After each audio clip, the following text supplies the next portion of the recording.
السلام علیکم ورحمۃ اللہ وبرکاتہ۔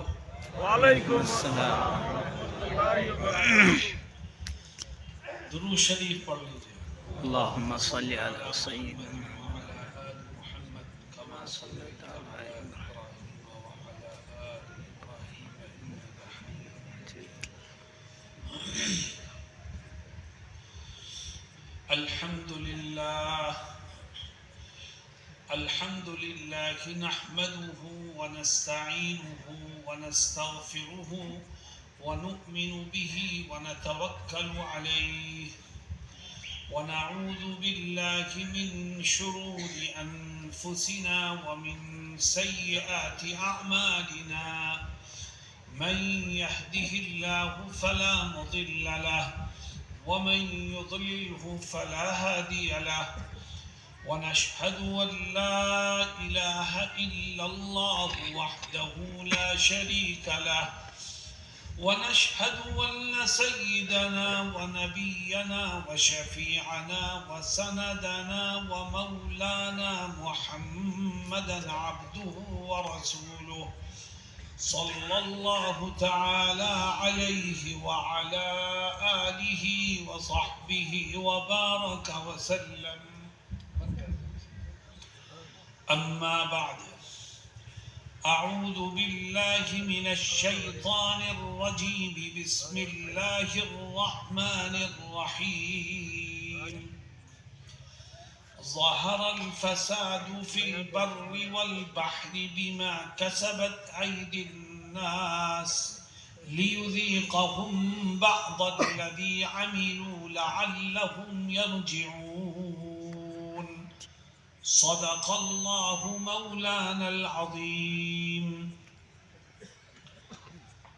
حضرات علماء کرام، معزز حاضرین، نوجوان ساتھیوں، بھائیوں اور بزرگوں، مجھے آپ کی اس بستی میں پہلی بار آنے کا موقع ملا، لیکن آپ نے بڑی محبت سے استقبال کیا.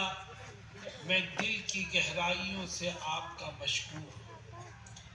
اور میرے دوستوں اور ساتھیوں، ہمارا اور آپ کا تعلق رشتہ داری کا نہیں ہے، دنیا داری کا نہیں ہے. ہمارا اور آپ کا تعلق دینداری کا ہے. ہم میں اور آپ میں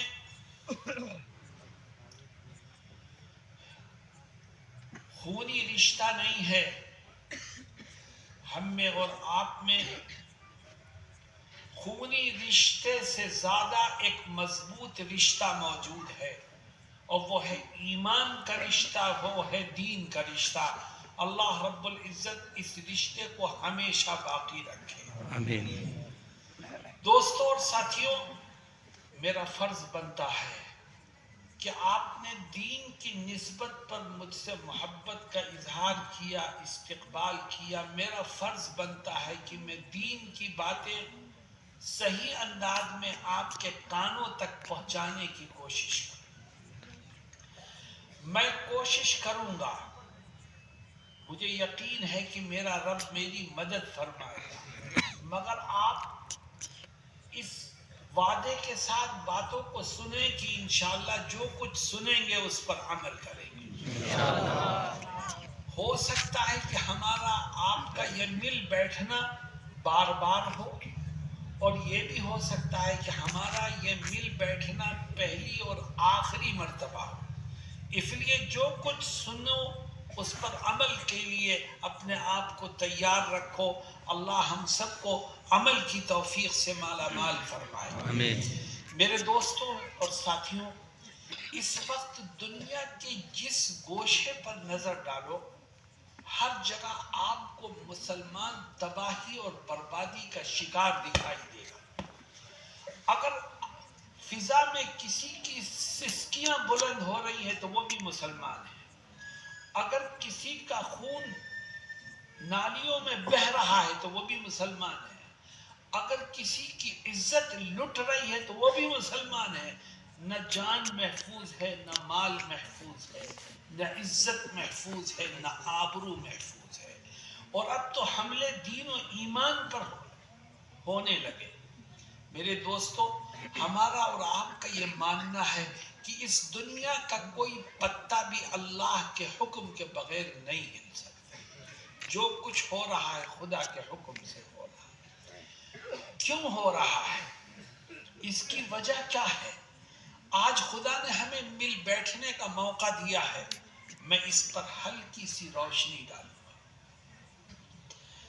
جو کچھ بربادیاں ہو رہی ہیں، امت تباہی اور مشکلات کا شکار ہو رہی ہے، اس کی وجہ کیا ہے؟ اگر آپ مسلمانوں سے پوچھیں کہ اس کی وجہ کیا ہے تو جتنے منہ اتنی باتیں. کوئی کہے گا کہ مسلمانوں کے پاس تعلیم کم ہے اس لیے تباہی کا شکار ہیں. کوئی کہے گا کہ فرقہ پرست طاقتیں حکومت اور اقتدار پر قابض ہیں اس لیے یہ گڑبڑ ہو رہی ہے. کوئی کہے گا اسلام دشمن طاقتوں کے پاس قوت اور طاقت پہنچ گئی ہے اسی لیے وہ مسلمانوں کو ٹارگٹ کر رہے ہیں. لیکن اللہ کیا کہتا ہے؟ آؤ اللہ سے پوچھتے ہیں کہ اے رب تو خالق و مالک ہے. آج امت پریشانی سے دوچار ہے، تو ہی بتا کہ ان پریشانیوں کی وجہ کیا ہے. اور میرے دوستو، ہمارا اور آپ کا ایمان ہے کہ خدا جو کہے گا اس سے زیادہ سچی بات کوئی ہو نہیں سکتی. اللہ کیا کہتا ہے؟ فرماتا ہے وَمَا أَصَابَكُم مِّن مُّصِيبَةٍ فَبِمَا كَسَبَتْ أَيْدِيكُمْ وَيَعْفُو عَن كَثِيرٍ. اللہ رب العزت کہتا ہے کہ اے انسانوں، اگر مصیبتیں، پریشانیاں اور آفتیں تم کو گھیر رہی ہیں تو اس کی وجہ کوئی اور نہیں ہے. اس کی وجہ صرف اور صرف تمہارے اپنے برے کرتوت ہیں. چھوڑ دو اللہ کے بندے، تم جاؤ اپنا کام کرو. فرماتے اس کی وجہ تمہارے اپنے برے کرتوت ہیں. جب تک تم اپنے کرتوت کو، اپنے کردار کو، اپنے اعمال کو درست نہیں کرو گے اس وقت تک خدا کی طرف سے رحمت کے دروازے نہیں کھلیں گے. میرے دوستو، حکومت کسی کی بھی ہو، جیت کسی بھی پارٹی کی ہو، اقتدار میں کوئی بھی ہو، اس روئے زمین پر ہوگا وہی جو اللہ چاہے گا. یہ حکومتیں تو کٹ پتلی ہیں، کرنے والی ذات اللہ کی ہے. چنانچہ قرآن میں اللہ فرماتا ہے ظہر الفساد فی البر والبحر بما کسبت ایدی الناس. خشکی میں یا تری میں، آبادی میں یا جنگلوں میں، دریاؤں میں یا زمین پر جو کچھ بھی فساد، تباہی اور بربادی پھیلتی ہے اے انسانوں، وہ تمہارے اپنے برے اعمال کی وجہ سے پھیلتی ہے. اور اللہ آگے کیا کہتا ہے؟ فرماتا ہے کہ میں تمہاری بہت سے برائیوں کو، بہت سے گناہوں کو فری میں معاف کر دیتا ہوں، صرف تمہارے کچھ گناہوں کا مزہ تمہیں چکھانا چاہتا ہوں. لِيُذِيقَهُمْ بَعْضَ الَّذِي عَمِلُوا. اے اللہ، تو فرماتا ہے کہ میں نے بہت سے گناہ فری میں معاف کر دیے، کچھ گناہوں کی سزا دینا چاہتا ہوں. اے رب، جس طرح تو نے بہت سے گناہ فری میں معاف کر دیے، تو بڑا رحیم و کریم ہے. جو تھوڑے بہت باقی بچے تھے ان کو بھی معاف کر دیتا. تھوڑے گناہوں پر ہماری پکڑ کر کے ہمیں طرح طرح کی مصیبتوں میں کیوں مبتلا فرماتا ہے؟ یہ ایک سوال ہے جو انسانوں کے دلوں میں جنم لے سکتا ہے. رب ذوالجلال آیت کے اگلے حصے میں اس سوال کا جواب دیتا ہے اور کیا فرماتا ہے؟ لِيُذِيقَهُمْ بَعْضَ الَّذِي عَمِلُوا لَعَلَّهُمْ يَرْجِعُونَ. میں رحیم ہوں، میں کریم ہوں، میں تمہارے اوپر فضل و کرم کی برسات کرنا چاہتا ہوں، اسی لیے میں تمہارے بعض گناہوں کی سزا تم کو دیتا ہوں تاکہ تم جہنم والے راستے کو چھوڑ کر جنت والے راستے پر چلنے والے بن جاؤ۔ یہ خدا ہمیں متنبہ کرنے کے لیے پریشانیوں میں مبتلا کرتا ہے۔ بد نصیب ہیں وہ لوگ جو پریشانیوں پر پریشانیاں اٹھاتے ہیں، مصیبتوں پر مصیبتیں برداشت کرتے ہیں اور پھر بھی اپنی زندگیوں کو سدھارنے کی کوشش نہیں کرتے۔ خدا کی طرف سے یہ آزمائش کی گھڑی ہمیں سدھارنے کے لیے آئی ہے۔ آؤ ہم طے کریں کہ انشاءاللہ ہم اپنی زندگی کو سدھارنے کی بھرپور کوشش کریں گے۔ تو بھائی کرو گے انشاءاللہ؟ میرے دوستوں اور ساتھیوں، حضرت نبی کریم صلی اللہ علیہ وسلم ایک حدیث شریف میں، حدیث قدسی میں ذکر فرماتے ہیں کہ تمہارا دشمن کوئی نہیں ہے۔ کیوں؟ اللہ رب العزت کہتا ہے کہ میں مالک الملک ہوں، انا ملک الملوکی، انا مالک الملوکی، قلوب الملوکی بیدی۔ اللہ کہتا ہے میں شہنشاہوں کا شہنشاہ ہوں، میں بادشاہوں کا بادشاہ ہوں، تمام بادشاہوں کے دل میری مٹھی میں۔ اور آگے کیا کہتا ہے؟ کہتا ہے تم اپنے ذہن سے یہ نکال دو کہ حکومت بدلے گی تو حالات بدل جائیں گے۔ حکومتیں نہ حالات لاتی ہیں نہ بدلتی ہیں، لانے والی ذات بھی اللہ کی ہے اور بدلنے کی طاقت بھی اللہ ہی کے پاس ہے۔ چنانچہ حدیث قدسی میں آپ کیا فرماتے ہیں؟ کہتے ہیں کہ اللہ یہ کہتا ہے کہ ان العباد اذا اطاعونی حولت قلوب ملوکہم علیہم بالرحمت والرأفت۔ حکومت کسی کی بھی ہو، اقتدار کی کرسی پر کوئی بھی بیٹھے، اللہ کہتا ہے کہ جب میرے بندے میری اطاعت کرتے ہیں، میری فرما برداری کرتے ہیں، گناہوں سے بچنے کی کوشش کرتے ہیں، تو کرسی پر جو بھی آ کے بیٹھتا ہے میں اس کے دل میں اپنے بندوں کے لیے پیار اور محبت کو پیدا کر دیتا ہوں۔ چاہے وہ بی جے پی کا آدمی ہو، چاہے وہ شیو سینا کا آدمی ہو، چاہے وہ بجرنگ دل کا آدمی ہو، آپ کو کوئی نقصان نہیں پہنچا سکتا۔ نقصان پہنچانے والی ذات صرف اللہ کی ہے۔ میرے دوستوں اور ساتھیوں، نبی کریم صلی اللہ علیہ وسلم اس حدیث شریف میں آگے فرماتے ہیں کہ اللہ یہ کہتا ہے کہ وَأَنَّ الْعِبَادَ إِذَا عَصَوْنِي حَوَّلْتُ قُلُوبَ مُلُوكِهِمْ عَلَيْهِمْ بِالسَّخْطَةِ وَالنَّقْمَةِ او كما قال صلی اللہ علیہ وسلم، کہ جب میرے بندے میری نافرمانی کرتے ہیں، میری اطاعت سے بھاگتے ہیں اور گناہوں کی طرف چلتے ہیں، تو اقتدار کسی کا بھی ہو، کرسی پر کوئی بھی آ کے بیٹھے، چاہے کانگریس کا آدمی ہو، چاہے اور کسی سیکولر پارٹی کا آدمی ہو، اللہ کہتا ہے جو بھی آ کے کرسی پر بیٹھتا ہے، جب میرے بندے میری نافرمانی کی طرف چل پڑتے ہیں تو کرسی پر بیٹھنے والے کے دل میں میں اپنے بندوں کے لیے نفرت اور دشمنی کو بٹھا دیتا ہوں۔ پھر فَسَامُوهُمْ سُوءَ الْعَذَابِ، اور پھر وہ ان کے ساتھ طرح طرح کی آزمائشیں اور پریشانیوں کو کھڑا کرتا رہتا ہے اور مصیبتوں میں ان کو مبتلا کر دیتا ہے۔ میرے دوستوں اور ساتھیوں، جب تک ہم اپنی روش کو نہیں بدلیں گے اس وقت تک خدا کی طرف سے بھی رحمت کے دروازے نہیں کھلیں گے۔ بتاؤ اپنی روش کو بدلنے کو تیار ہو؟ اللہ قرآن میں، بھائی آواز کم کرو، اللہ قرآن کریم میں کیا کہتا ہے؟ فرماتا ہے ان اللہ لا یغیر ما بقوم حتی یغیروا ما بانفسهم وَإِذَا أَرَادَ اللَّهُ بِقَوْمٍ سُوءًا فَلَا مَرَدَّ لَهُ۔ اللہ رب العزت فرماتا ہے کہ جب تک قومیں اپنے حالات کو نہیں بدلتی، وہ برائیوں سے بچ کر کے نیکیوں کی طرف نہیں آتی، جب تک وہ گناہوں کو چھوڑ کر کے اللہ کی اطاعت کی کہ راستے کو اختیار نہیں کرتی، اس وقت تک خدا بھی ان کے حالات کو نہیں بدلتا۔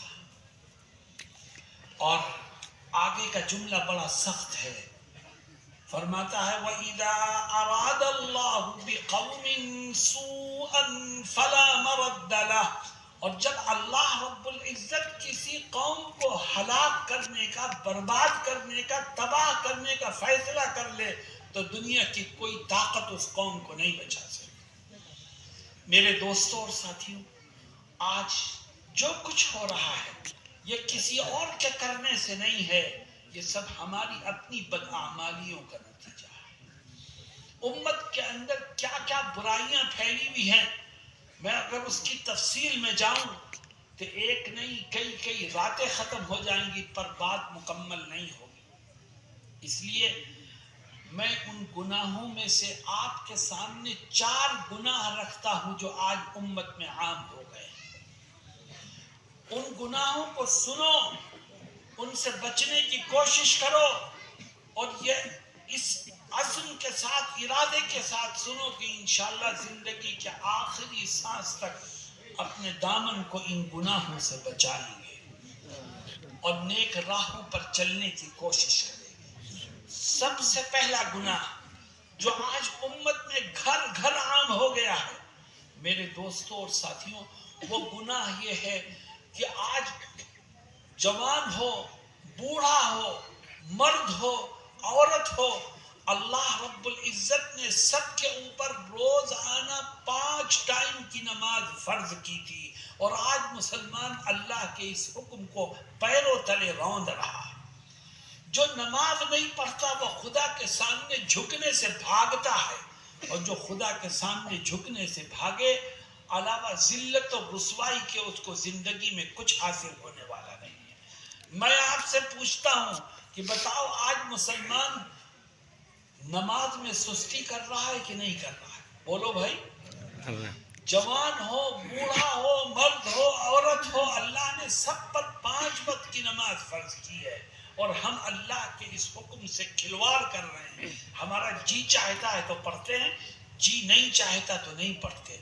میرے دوستوں اور ساتھیوں، یہ اتنا بڑا مجمع ہے، میں آپ کے کانوں تک نبی کا یہ فرمان پہنچانا چاہتا ہوں کہ نماز اسلام کی سب سے اہم عبادت ہے۔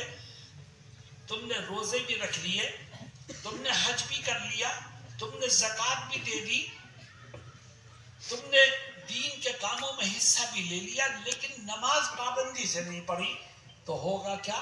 نبی کریم علیہ السلام فرماتے ہیں کہ جب انسان قیامت کے دن میدان محشر میں پہنچے گا تو اللہ کی طرف سے فرشتوں کو حکم ہوگا کہ میرے ہر بندے سے پہلے اس کی نماز کا حساب لو۔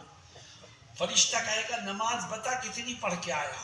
آپ وہاں کھڑے ہو کے کہیں گے میری نمازوں کو چھوڑ، دیکھ میں نے ہر رمضان کے روزے رکھے ہیں۔ فرشتہ کہے گا ایک طرف کو رکھ، پہلے بتا کتنی نمازیں پڑھ کے آیا؟ صاحب میں نے 10 حج کیے ہیں، حج ایک طرف رکھ، پہلے بتا کتنی نمازیں پڑھ کے آیا؟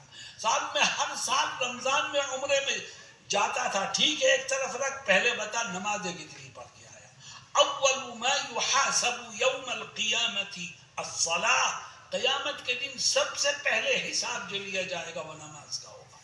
اور حضرت محمد مصطفیٰ صلی اللہ علیہ وسلم فرماتے ہیں جو نماز کا حساب دینے میں کامیاب ہو گیا، اللہ رب العزت اس کے لیے آخرت کی آگے آنے والی منازل کو آسان کرتا چلا جائے گا۔ وہ VIP گیٹ سے اندر داخل ہو جائے گا اور جنت تک پہنچ جائے گا، اور جس کی نماز میں گڑبڑی ہوئی تو یاد رکھو اس کے لیے دہکتی ہوئی جہنم ہے، اس کے سوا کچھ نہیں ہے۔ میرے دوستوں اور ساتھیوں، نماز وہ عبادت ہے کہ جس کے بارے میں حضرت محمد مصطفیٰ صلی اللہ علیہ وسلم فرماتے ہیں کہ میری آنکھوں کی ٹھنڈک نماز ہے۔ نبی کے امتی ہو، نبی سے محبت کا دعویٰ کرتے ہو، نبی کی آنکھوں کی ٹھنڈک تو نماز ہے، اور اس نماز کو چھوڑو گے تو اپنے نبی کی آنکھوں کو ٹھنڈا کرنے والے کیسے بن سکتے ہیں؟